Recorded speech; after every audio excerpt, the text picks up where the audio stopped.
Look closely at a honeycomb. Every single cell is the same six-sided shape. Not circles, not squares, hexagons, every time, for every bee, everywhere. Why hexagons? This exact question sat unsolved for over 2,000 years. The real answer has two halves, one pure math, one pure physics, and neither half alone is the whole truth. Stick with both halves. The second one is the better twist. Start around the 4th century. The mathematician Pappus of Alexandria writes down the first real explanation. Of the only three shapes that can tile a flat surface with zero gaps: triangles, squares, hexagons. The Greeks already knew only those three regular polygons could do it. Any other regular shape leaves gaps or overlaps. Hexagons hold the most honey for the least wax. Bees, he argued, had figured out the smart choice. Pappus called it the sagacity of bees, the phrase historians still use for this exact passage today. Jump to 1712. An astronomer named Maraldi does something simple but important. He actually measures a honeycomb cell. The angle of the little diamond-shaped panels at the base of each cell, 109 degrees, 28 minutes. A naturalist named Réaumur has a hunch that this exact angle is the one that uses the least possible wax. He can't prove it himself, so he asks a mathematician, Samuel König, to calculate the true optimal angle. König does the calculus. His answer is close to the bee's angle, but not quite exact. Off by a small fraction of a degree, the kind of gap that sounds tiny, but in mathematics tiny still means wrong. In 1743, another mathematician, Maclaurin, redoes the same calculation from scratch. He finds König made a small error. Once it's corrected, the math matches the bees exactly. The bees had it right. The humans had the arithmetic mistake. This wasn't the only time this exact question fascinated a great mathematician either. Decades earlier, Johannes Kepler, yes, the planetary orbits Kepler, wrote about honeycomb geometry in the very same essay that contains his famous conjecture on stacking spheres. A century later, Charles Darwin uses this exact structure to test his own new theory. Could blind natural selection really build something a trained mathematician would be proud of? His answer: yes, gradually, generation by generation, not all at once. He even points to real, cruder wax cells built by bumblebees, a living example of what an earlier, less refined step might look like.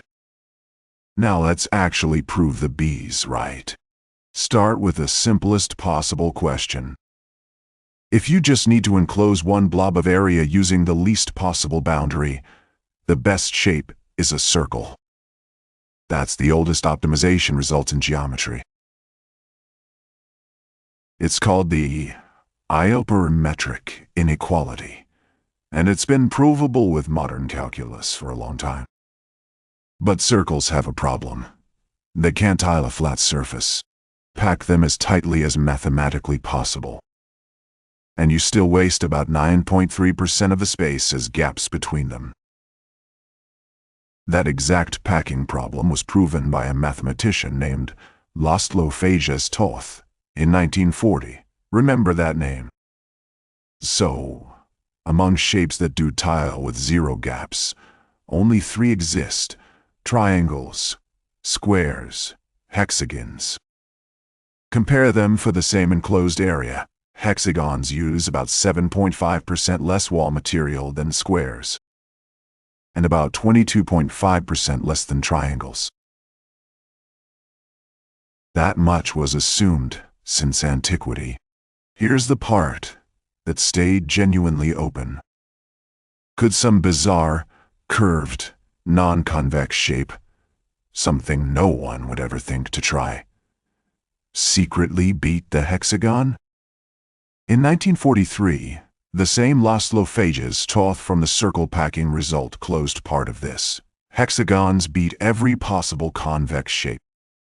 One mathematician, two of the deepest results about this exact problem, 3 years apart. But the fully general case, hexagons versus literally anything, stayed open for another 56 years. The space of literally any possible shape is infinite. Ruling out every single one forever is a genuinely hard kind of proof. In 1999, mathematician Thomas Hales finally proved it. Nothing beats the hexagon. Nothing ever could. Bees found the actual, fully general, global optimum millions of years before we could prove no better shape exists. Think of the hexagon as the shape that keeps almost all of the circle's efficiency, while still being able to tile with zero waste. Here's the twist. Bees might not need any of that geometry skill at all. A 2013 study in the Journal of the Royal Society Interface filmed real combs under construction and found something surprising.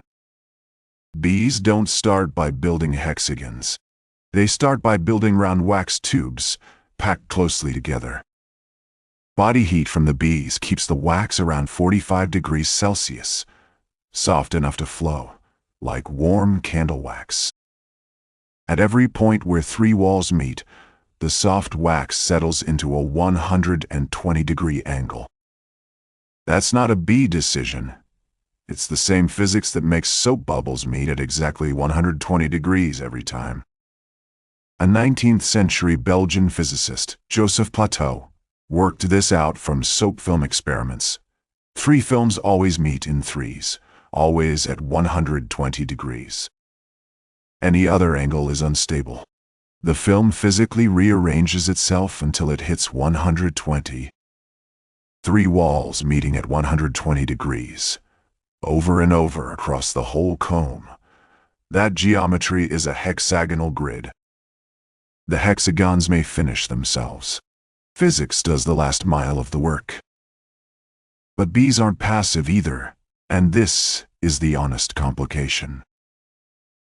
A 2016 study found that cells placed without exactly 6 neighbors never turn into proper hexagons. Bees actively control where and how big to place each cell, likely using their own bodies as measuring tools. Researchers found the variation in cell size, about 2.1%, closely matches the natural variation in the bee's own body parts. One more thing bees get right by design, not luck. Real comb is built as a shared double-sided wall, cells on both sides at once, using minimum wax for maximum storage. So the honest answer is both. Bees are precise builders, not conscious geometers. And physics finishes what their precision starts. Not a conscious mathematician. Not a mindless robot either. Something in between, precise, but not because it's solving equations. One more famous honeycomb fact, and this one turned out to be wrong. Honeycomb cells really do tilt upward, about 13 degrees. The popular explanation, so the honey doesn't drip out. Someone actually tested that.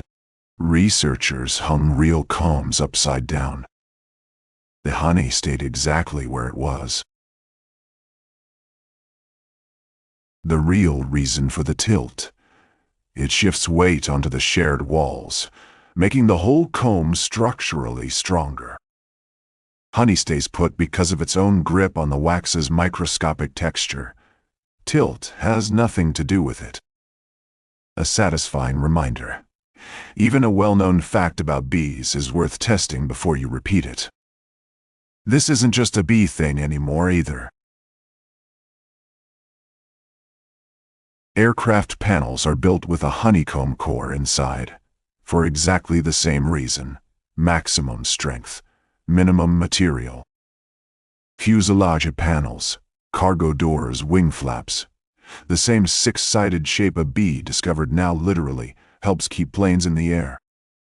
A shape proven optimal in 1999, quietly at work everywhere, for millions of years before that proof existed. Which brings us back to that honeycomb from the very start. Same six sides. Now fully explained? 2/3 proof, 1/3 physics, and not one wasted wall. Darwin was right to be amazed. He just didn't need to choose between instinct and genius. With bees, it was always both.